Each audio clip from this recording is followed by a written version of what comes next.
Yo, what's good, you guys? Your boy B Mahari here, represent Mahari Nation Sports Podcast. That's right, y'all. I'm back on the grind once again. Yeah, that's right. And I wanted to salute to all the subscribers out there. I apologize for the long wait. Been taking care of stuff at home. You know what I mean? And it is what it is. But I want to get into my post-fight reaction on the Dmitry Bivol versus the Canelo Alvarez fight.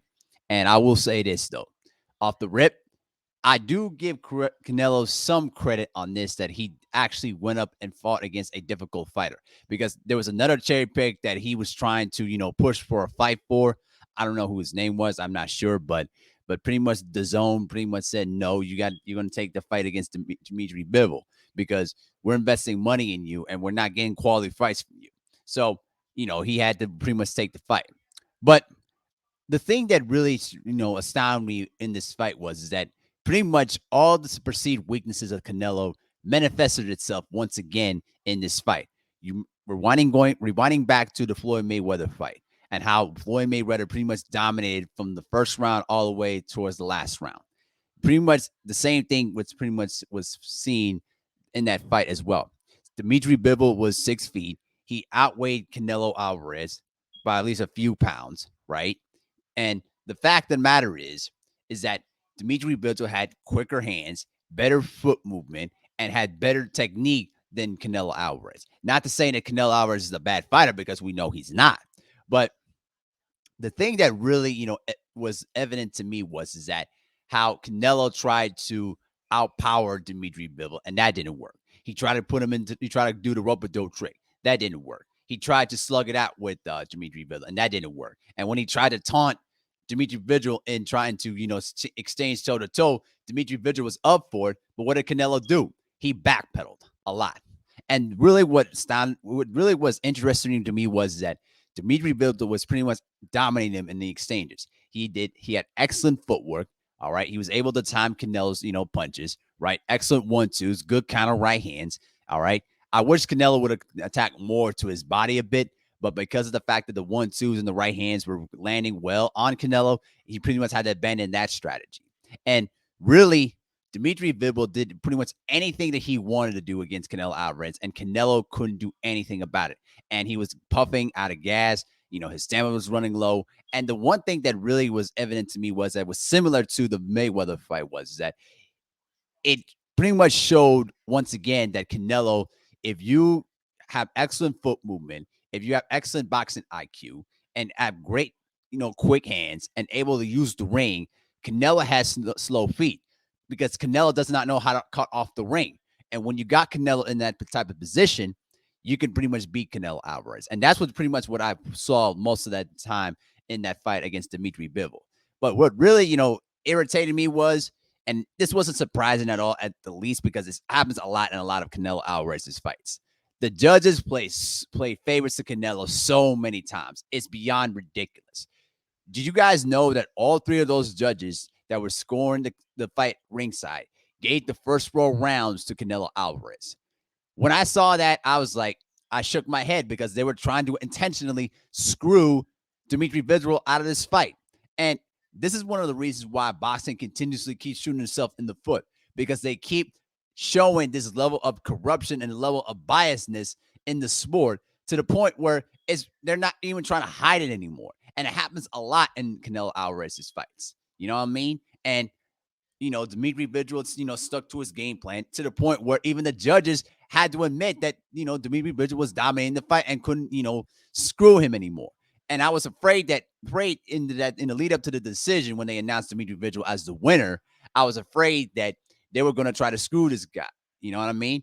And this reminded me somewhat when Canelo barely won against Anderson Lara. Now, Lara did, gas out a bit in the later half of the fight, but people have a good, strong argument that, that the Anderson Lara did beat Canelo Alvarez. And I can remember winding back to a time when Anderson Lara fought against Paul Williams. And pretty much Anderson Lara was, beating the brakes off of Paul Williams, if y'all know your boxing.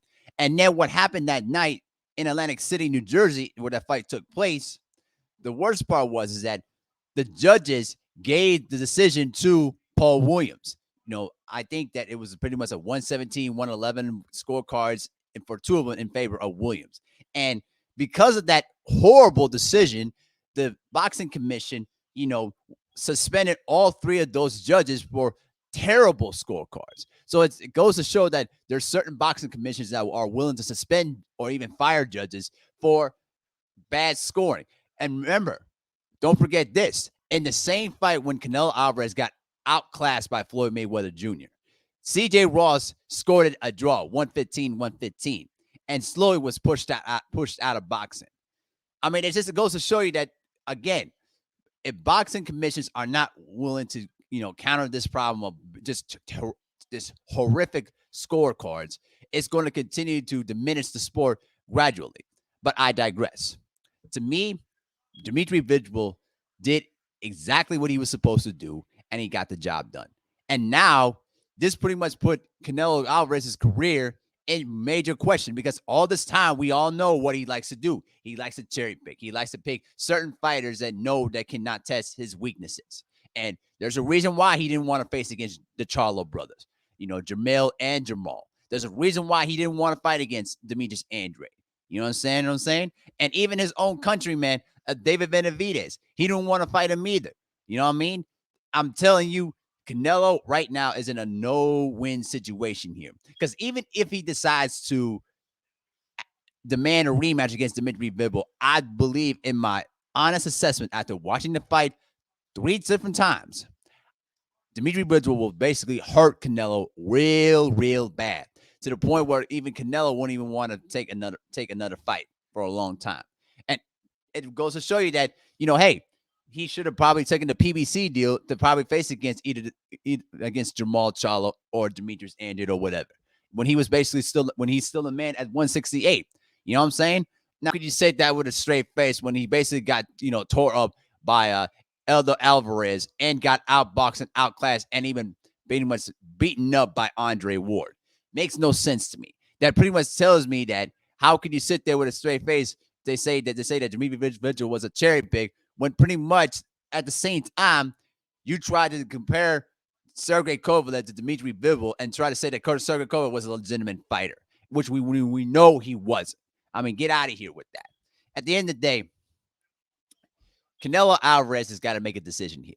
He cannot continuously keep cherry picking, because if he continues to do this, this will continue to hurt his career even more. And even if he decides to move up in weight to say go fight cruiserweight, he's going to get hurt by a lot out of the bigger fighters that can pretty much outweigh him and outreach him. You know what I mean? I even heard some people say that he could beat Oleksandr Usyk. Listen, Oleksandr Usyk is a heavyweight. There's no way that a 5'10" Canelo Alvarez can beat up a legitimate heavyweight in Oleksandr Usyk. And heavyweight is a different ballgame, because one good shot from a heavyweight and your lights get put out.